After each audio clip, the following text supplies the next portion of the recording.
Shalom, selamat pagi saudara yang dikasihi Tuhan. Apa kabar pada pagi hari ini? Saya berharap semuanya tetap dalam keadaan yang baik, dalam keadaan yang sehat dan tetap merindukan firman Tuhan. Pada pagi hari ini saya ingin berbagi satu ayat firman Tuhan yang saya bacakan dari 1 Samuel 16 ayat 7. Demikian firman Tuhan.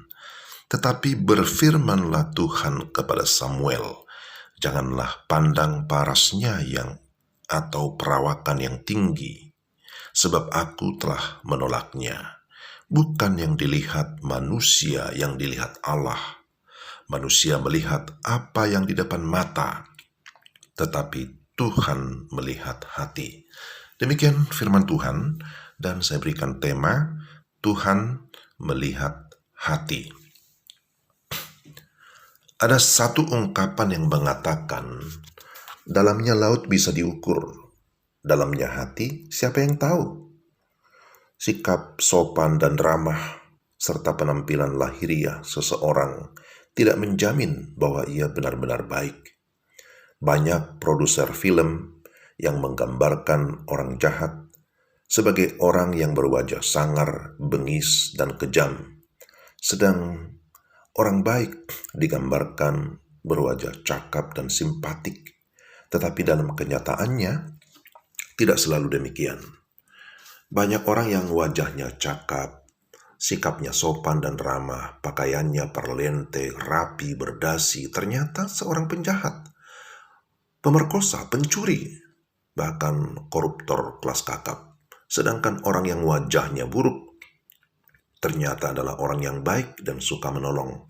Kita seringkali menilai seseorang dari penampilan lahiriah dan sering tertipu.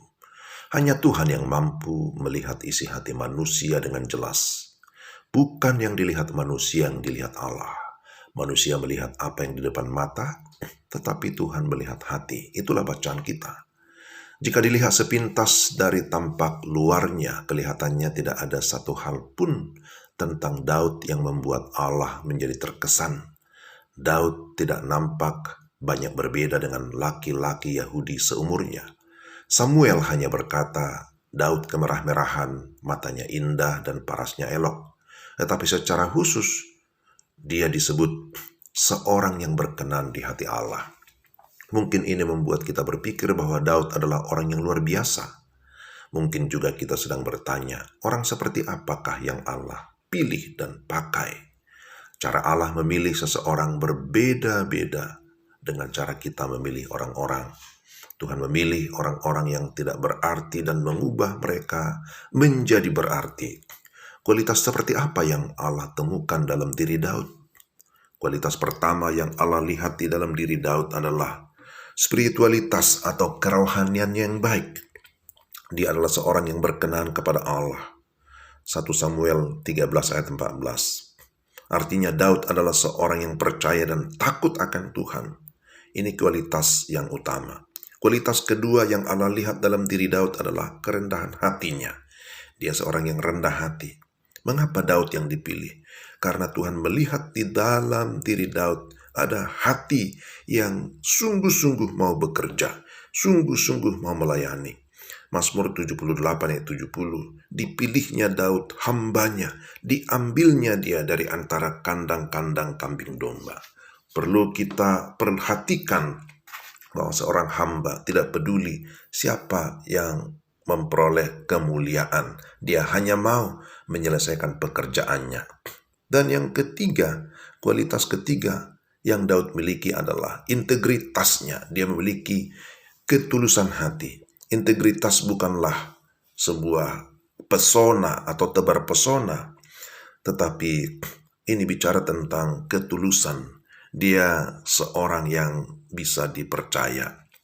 Dia seorang yang mengagumkan. Dia mau menjadi hamba yang sungguh-sungguh mau melayani. Jadi ini luar biasa. Dia punya kerohanian, spiritualitas. Dia punya kerendahan hati yang murni.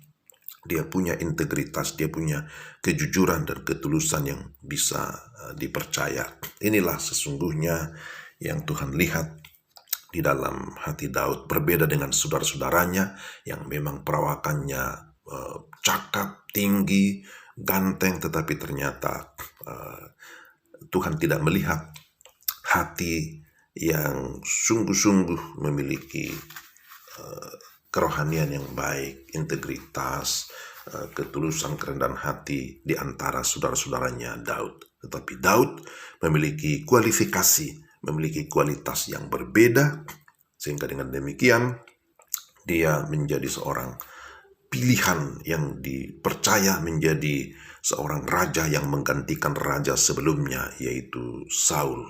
Inilah saudara firman Tuhan pada pagi hari ini, dan kiranya Tuhan juga menemukan kita memiliki hati yang sungguh-sungguh mau terpaut kepada Tuhan, yang sungguh-sungguh takut akan Tuhan, yang memiliki kerendahan hati, dan juga kita seorang yang memiliki integritas yang bisa dipercaya kapanpun dan dimanapun. Kiranya Tuhan memberkati kita sekalian. Mari kita berdoa. Tuhan, terima kasih untuk renungan pada pagi hari ini.